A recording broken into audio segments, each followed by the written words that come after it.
അടുത്ത ഒരു ബോഗി കൂടി തയ്യാറായി നിൽക്കുകയാണ്. ലേറ്റ് ആയിട്ടാണ് വന്നത് എങ്കിലും ഗ്രാൻഡ് എൻട്രി ഒക്കെയാണ് നമ്മൾ ഇന്ന് കണ്ടത്. അത് NDA സ്ഥാനാർത്ഥി മോഹൻ ജോർജിന്റേതാണ്. NDA സ്ഥാനാർത്ഥി മോഹൻ ജോർജിന്റെ ബോഗിയിൽ കൂടെ കയറിയിരിക്കുന്നത് നമ്മുടെ ദീപക് മലയമ്മയാണ്. Good evening Deepak Malayamma. Train bogie ഇപ്പോൾ എന്റെ അടുത്ത് വന്ന് നിൽക്കുകയാണ്.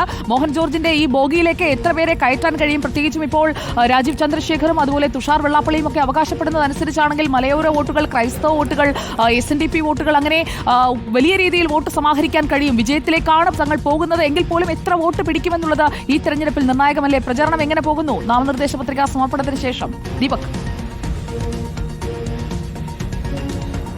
ഗുഡ് ഈവനിങ് സുജയ പറഞ്ഞതുപോലെ ട്രെയിനിന്റെ ബോഗികൾ വന്നപ്പോൾ ആ ബോഗി ഒന്ന് അഴിച്ചിട്ട് ഒന്ന് മുന്നിലേക്ക് മാറ്റി കൊടുക്കാൻ കഴിയുമോ എന്നുള്ള ആലോചനയാണ് ഇത്തവണ BJP നടത്തിയത് എന്ന് പറയേണ്ടി വരും. അതിന്റെ ഭാഗമായാണ് ഒരു ക്രൈസ്തവ സ്ഥാനാർത്ഥി എന്നുള്ള നിലയ്ക്ക് തന്നെ മോഹൻ ജോർജിനെ കൊണ്ടുവരികയും ചെയ്തിരിക്കുന്നത്. അതുകൊണ്ട് തന്നെ ഈ മലയോര മേഖലയിലെയും ക്രൈസ്തവ വോട്ടുകളെയും ഒക്കെ ഏകോപിപ്പിക്കാൻ കഴിയും എന്നുള്ളൊരു പ്രതീക്ഷ NDA ക്യാമ്പ് വെച്ച് പുലർത്തുന്നുണ്ട്. ഇന്നിപ്പോൾ അല്പം മുൻപ് നാമനിർദ്ദേശ പത്രിക സമർപ്പിക്കുന്ന ഘട്ടത്തിൽ തന്നെ BJPയുടെ സംസ്ഥാന അധ്യക്ഷനൊക്കെ കൃത്യമായി ആ കാര്യങ്ങൾ സൂചിപ്പിക്കുകയും ചെയ്യുന്നുണ്ടായിരുന്നു. ആ ഒരു കോൺഫിഡൻസ് സ്ഥാനാർത്ഥിയിലും കാണുന്നുണ്ട്. അദ്ദേഹം പറയുന്നത് കുറേ വർഷങ്ങളായി കേരള കോൺഗ്രസുമായി ബന്ധപ്പെട്ടുകൊണ്ട് പ്രവർത്തിക്കുകയും ഒപ്പം തന്നെ സഭയുമായൊക്കെ അടുത്ത ബന്ധം പുലർത്തുകയും ഒരു അഭിഭാഷകൻ എന്നുള്ള നിലയ്ക്ക് മറ്റു മതസ്ഥരുമായും അങ്ങനെ വോട്ട് ബാങ്ക് എന്നുള്ള കണക്കിനുള്ള എല്ലാവരുമായും അടുപ്പം പുലർത്തുന്നയാളാണ്. അതുകൊണ്ട് തനിക്ക് വോട്ട് ശേഖരിക്കാൻ കഴിയും, അതിന് BDJസിൻ്റേത് അടക്കമുള്ള പൂർണ്ണമായിട്ടുള്ള പിന്തുണയുണ്ട് എന്നുള്ളതാണ് മോഹൻ ജോർജ് പറയുന്നത്. പക്ഷേ അത് എത്ര കണ്ട് വിജയിക്കുമെന്നുള്ളത് നമുക്ക് കണ്ടറിയണം. പ്രത്യേകിച്ച് കഴിഞ്ഞ കാലയളവിലൊക്കെ BJP താമര ചിഹ്നത്തിൽ മത്സരിക്കുന്ന ഘട്ടത്തിൽ നിലമ്പൂർ മണ്ഡലം അത്ര കണ്ട് അകമഴിഞ്ഞ് സഹായിക്കുന്ന സാഹചര്യം